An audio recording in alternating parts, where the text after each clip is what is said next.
Salut tout le monde,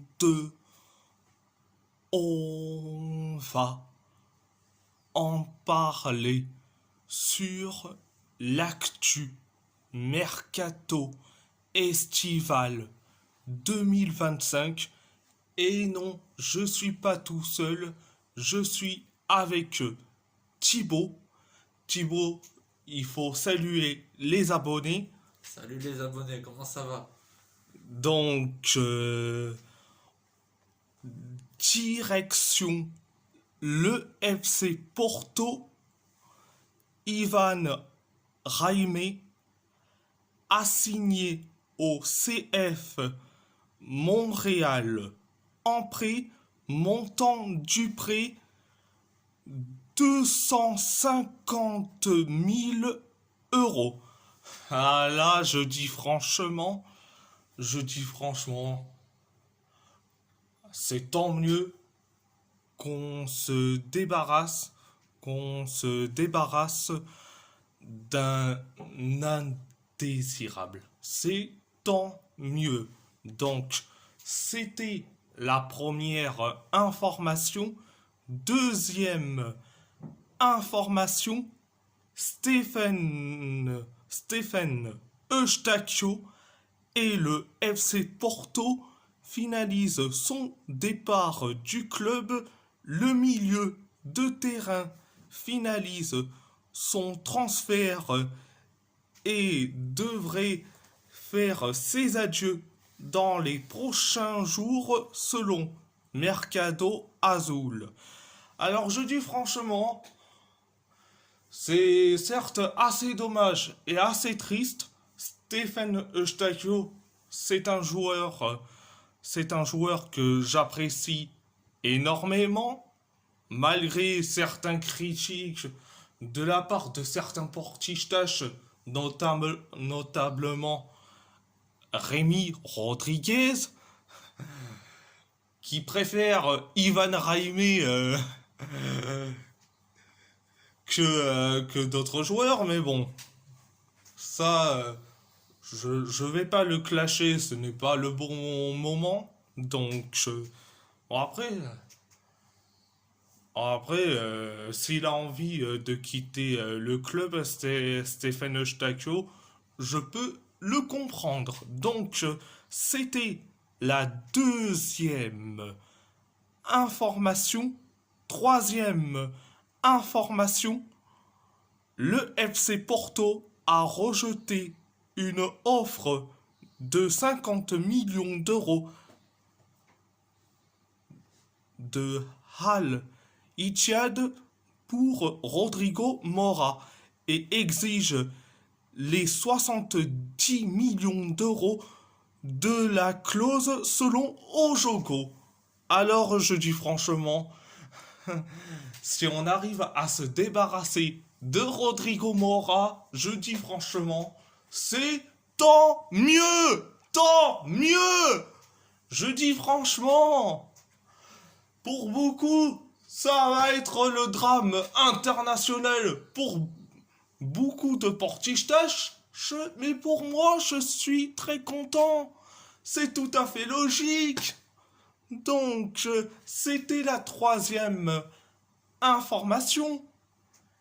Direction le PSG. Accord de principe entre le PSG et Villarreal pour Arnaud Tenas selon la Cadena Ser. Alors, je dis franchement, je peux le comprendre que Arnaud Tenas veut partir. Franchement, je dis, au poste de gardien de but, c'est déjà bouché. Donc, déjà que Donnarumma est déjà sur le départ. Donc, là, Arnaud Tenas va partir. Donc, il reste que Lucas Chevalier, Matvei Safonov et Renato Marin. Donc, ça fera l'affaire. Ça fera l'affaire. Donc, si on arrive à se débarrasser de Arnaud Tenas et surtout de Donnarumma, c'est tant mieux. Thibaut, qu'est-ce que tu en penses de cet accord de principe entre le PSG et Villarreal concernant Arnaud Tenas? Bon, perso, Arnaud Tenas, je ne le connais pas, donc je peux pas me fixer un avis sur lui. Mais j'en dis que c'est un transfert, on est d'accord. Ouais, un espèce de transfert.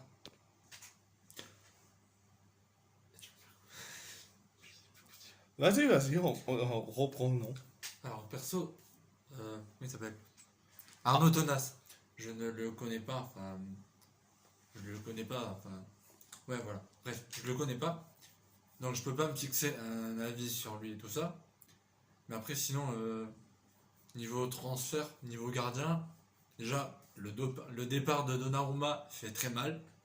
Parce que là, cette saison, il a fait une saison magnifique. Y compris, il a remporté la LDC avec Hakimi et tous les joueurs du PSG. Alors, grosse force à eux. Petite dédicace en même temps, normal. Et sinon, j'en dis que ben, ça pourrait être pas mal en soi, mais après, à voir par la suite comment ça se passe.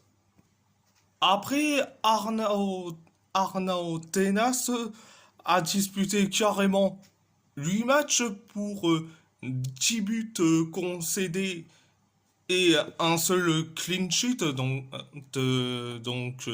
après, c'est pas mal ce qu'il a fait. J'espère qu'il aura sa chance du côté de Villarreal. Voilà. Direction, direction l'Athletic Bilbao. Les négociations de résiliation de contrat entre Laporte et Al Nassr sont très avancées. Le joueur devrait signer à San Mamés cette semaine selon Marca. Alors là, on le sait que Emeric Laporte veut revenir à Bilbao, mais là, je vais le redire encore et encore et encore. Mais on assiste carrément à une telenovela à ciel ouvert, franchement. Je dis franchement. C'était la première information. Deuxième information, plusieurs équipes de deuxième division se sont renseignées sur Unai Vencedor, mais aucun progrès n'a été réalisé car la priorité du joueur est de rester en première division selon El Correo. Alors, je dis franchement, si on arrive à se débarrasser de Vencedor, c'est tant mieux. C'était la deuxième information. Direction Galatasaray. Victor Nelson a signé à l'Hellas Vérone en prêt. Montant du prêt 650 000 euros. Alors je dis franchement, alors c'est tant mieux, tant mieux. J'espère qu'il sera titulaire et qu'il aura du temps de jeu à l'Hellas Vérone.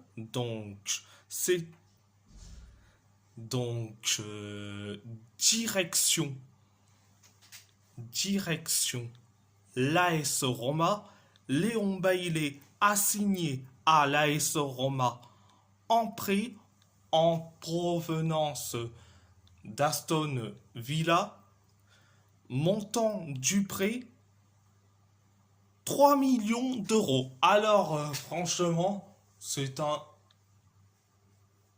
excellent recrue, mais, et- mais je vous rapporte une information supplémentaire. Premier entraînement avec la Roma, il s'est blessé. Alors, je dis franchement, il faut attendre après la trêve internationale. Donc, c'était la première information. Deuxième information, Omar Krajina a signé à l'AS Roma en provenance de Haken. Donc, je suis très content. Enfin, un jeune joueur. Il sera carrément à la Primavera. Et en plus, c'est un milieu âgé de 18 ans. Je dis franchement, hein, euh, s'il fait des excellents matchs avec la Primavera, je verrai bien en équipe première dans quelques mois ou voire même la saison prochaine à venir. C'était la deuxième information. Direction Wolverhampton. Malgré un accord complet entre Gérone et Wolverhampton, Ladislav Krejci a désormais des doutes sur un éventuel transfert à Molène.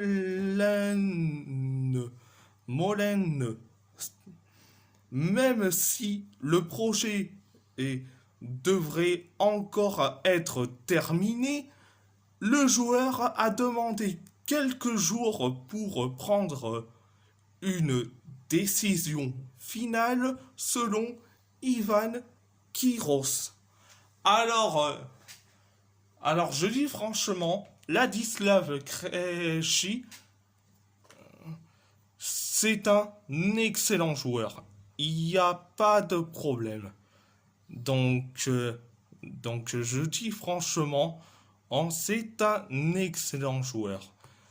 C'est un défenseur central. Le international tchèque. Il n'y a pas de problème.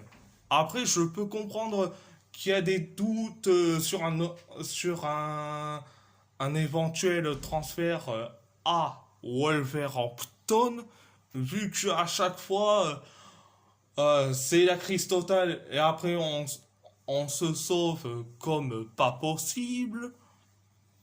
Malgré que le projet peut être bien, mais des fois, c'est du catastrophisme à l'état pur.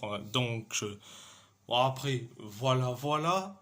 Euh, voilà.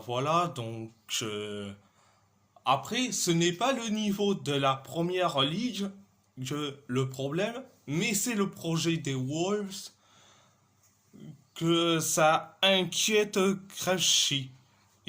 Parce que Wolverhampton est capable d'aller chatouiller carrément les équipes de PL pour viser l'Europe et, et la saison d'après euh, à être complètement catastrophique, proche de la zone de relégation et était sauvé après. Et donc, je peux le comprendre. Voilà.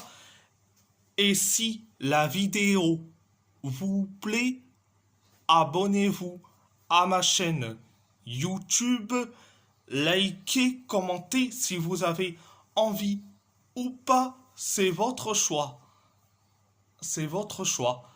À part ça, je vous laisse et merci beaucoup.